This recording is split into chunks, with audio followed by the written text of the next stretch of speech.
To another story that has been making headlines now, the police have laid formal charges against the woman seen in a video beating her child with a machete.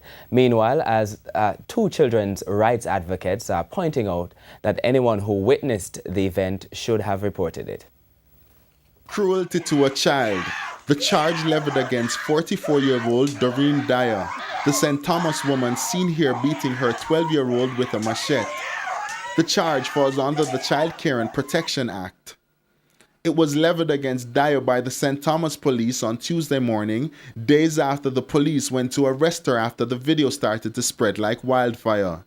Meanwhile, the 12-year-old girl in the video has been released in the custody of an aunt after receiving emergency counseling from the state.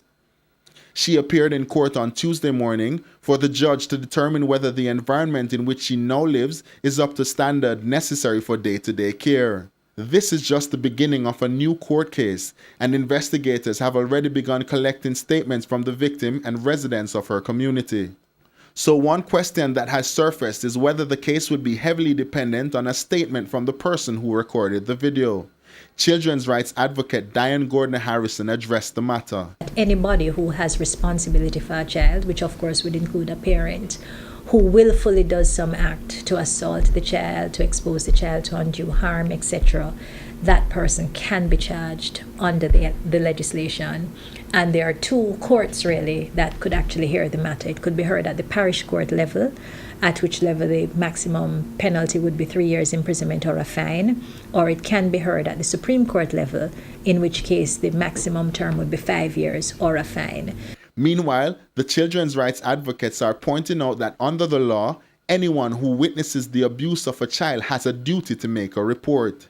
Every single person has a responsibility once they have any information at all that causes them even to merely suspect that a child is being ill-treated, whether it's extreme or mild abuse, whether it's physically, emotionally, sexually, whatever it is.